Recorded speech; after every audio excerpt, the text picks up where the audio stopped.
حضرت معاویہ رضی اللہ تعالیٰ عنہ ایک صحابی ہیں، انہوں نے حضرت مغیرہ بن شعبہ رضی اللہ تعالیٰ عنہ کو خط لکھا اور اس میں لکھا کہ مجھے کچھ حدیثیں رسول اللہ صلی اللہ علیہ وسلم کی مجھے لکھ کر بھیج دو جو آپ نے سنی ہوں حضور اقدس صلی اللہ علیہ وسلم۔ حالانکہ خود حضرت معاویہ بھی صحابی اور حضور اقدس صلی اللہ علیہ وسلم سے بہت سی حدیثیں انہوں نے سنی، لیکن حضرات صحابہ کرام کا یہ ذوق تھا کہ بھئی بہت سی باتیں ہم نے نہیں سنی ہوں گی، دوسرے نے سنی ہوں گی، تو ان کو خط میں لکھا کہ آپ مجھے کوئی حدیث بتائیے جو آپ نے رسول اللہ صلی اللہ علیہ وسلم سے سنی ہو۔ تو انہوں نے ایک حدیث لکھ کے بھیجی کہ ان اللہ کرہ لکم القیل والقال واضاعۃ المال وکثرۃ السؤال او کما قال صلی اللہ علیہ وسلم، کہ اللہ تبارک و تعالی 3 چیزوں کو بہت ناپسند فرماتے ہیں۔ ایک قیل و قال کو، قیل و قال کے معنی کیا؟ فضول بحثیں جس کا نہ دنیا میں فائدہ نہ آخرت میں فائدہ، ایسی بحثیں جن کا کچھ فائدہ نہیں ہے، وہ قیل و قال۔ اور یہ جتنی ایسی بحثیں ہوتی ہیں نا، خاص طور سے ہمارے معاشرے کے اندر سیاست پر گفتگو چل رہی ہے، آئندہ کیا ہونے والا ہے اس کے اوپر تبصرے، یہ ہوگا یا نہیں ہوگا، یہ واقعہ پیش آئے گا یا نہیں پیش آئے گا، ایک کام چل رہا ہے اس میں وہ ہوگا۔ ارے بھائی تمہیں مستقبل کی کیا خبر کہ کیا ہوگا؟ اللہ تعالیٰ ہی بہتر جانتے ہیں۔ فلاں شخص جو ہے وہ گرفتار ہوگا کہ نہیں ہوگا، اس کے اوپر مقدمہ چلے گا کہ نہیں چلے گا، ملک سے باہر جائے گا کہ نہیں جائے گا، یہ بحث اور اس کے اوپر دلائل اور اس کے اوپر۔ اچھا بھائی اگر تمہیں کوئی علم غیب آ گیا اللہ تعالیٰ کی طرف سے، کوئی وحی آ گئی ہے، اس کی بنیاد پر یہ بحث کر رہے ہو، تو آگے کی ایسی باتوں پر کہ جن کا علم سوائے اللہ تبارک و تعالیٰ کے کسی کو نہیں ہے۔ کیوں بھائی؟ کیا جب رمضان آتا ہے، عید آتی ہے، کیا خیال ہے آج چاند ہو جائے گا یا نہیں ہوگا؟ تو یہ آپس میں یہ موضوع بحث ہے، اب اس کے اوپر گفتگو ہو رہی ہے۔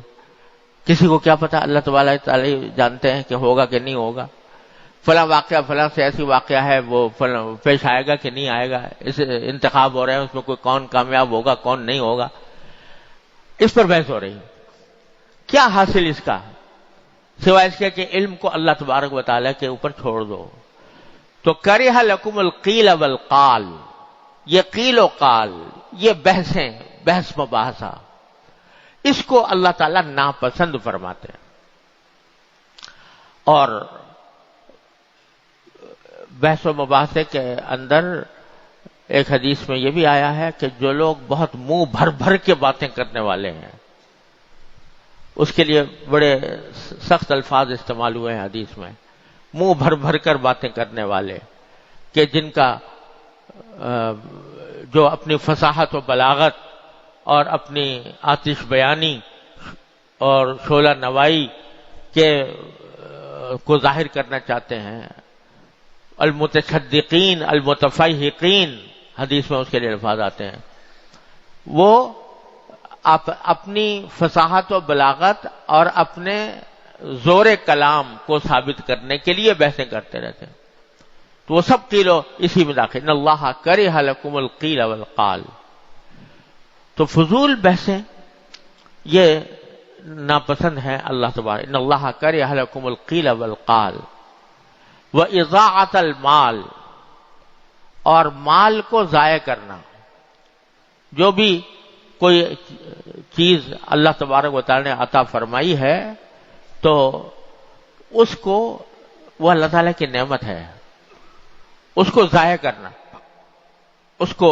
بیکار ضائع کر دینا کہ کسی کے بھی کام نہ آئے، اس میں بھی بڑا ابتلا ہے، اللہ بچائے ہمارا، کہ اللہ تعالیٰ کی دی ہوئی نعمتوں کو ضائع کرنے کے گناہ میں مبتلا ہوتے ہیں، جو اللہ تعالیٰ کو انتہائی ناپسند ہے۔ اللہ، ہمارے حضرت، میں نے اپنے حضرت عارفی قدس اللہ تعالیٰ سرہ سے سنا کہ حضرت حکیم الامت قدس اللہ تعالیٰ سرہ بستر علالت پر تھے، بیمار تھے. تو اس وقت کسی نے کوئی دودھ پیش کیا تو حضرت والا نے دودھ پی لیا اور اس میں کچھ بچ گیا. تو حضرت کی چونکہ صحت ٹھیک نہیں تھی، طبیعت خراب تھی، تو جو حصہ بچا ہوا تھا اس کو پینے سے طبیعت خراب ہونے کا اندیشہ تھا کہ کہیں اور طبیعت خراب نہ ہو جائے، اس لیے چھوڑ دیا. تھوڑا سا رہ گیا تھا. تو کوئی اللہ کا بندہ آیا، اس نے دیکھا کہ تھوڑا سا بچا ہوا ہے تو اس کو پھینک دیا، حالانکہ تھا بہت تھوڑا سا تھا. تو حضرت نے فرمایا کہ اللہ کے بندے تم نے یہ اس کو ضائع کر دیا. ارے بھائی، بلی کو پلا دیا ہوتا، طوطے کو پلا دیا ہوتا، یہ اللہ تعالیٰ کی نعمت ہے. پھر فرمایا کہ جن نعمتوں کے اجزاء کثیرہ سے تم فائدہ اٹھاتے ہو ان کے اجزاء قلیلہ کی بھی قدر کرو. یعنی جو بہت سارا چیزیں تم کھاتے ہو، پیتے ہو، استعمال کرتے ہو، فائدہ اٹھاتے ہو، تو اس کی جو تھوڑی سی مقدار ہو اس کی بھی قدر کرو اور اس کو ضائع کرنے سے بچاؤ، ضائع نہ ہونے دو. تو حضرت حکیم الامت قدس اللہ تعالیٰ سرہ کے ہاں تو اس درجہ اس کا اہتمام تھا کہ اس زمانے میں جو خطوط حضرت کے پاس آتے تھے تو اس کے لفافے ہوتے تھے، حالانکہ وہ مستعمل ہوتے تھے، لیکن حضرت اس کو الٹا کر کے اور پھر دوسری مرتبہ بھی استعمال کر لیتے تھے، الٹا کر کے چپکا دیتے، دوبارہ استعمال فرما لیتے.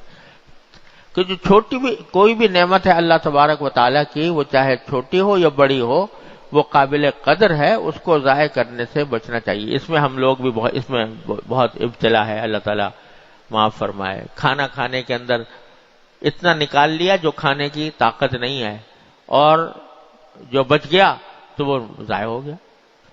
ارے بھائی، اتنا نکالو جتنا کھا سکتے ہو، پھر اور ضرورت پیش آئے تو اور نکال لو، لیکن اکٹھا نکال کر بہت بچا دینا اور اس کو ضائع کر دینا، یہ اللہ تعالیٰ کی نعمت کی ناقدری ہے. تو دوسری چیز فرمائی کہ اللہ تعالیٰ ناپسند فرماتے ہیں مال کے ضائع کرنے کو.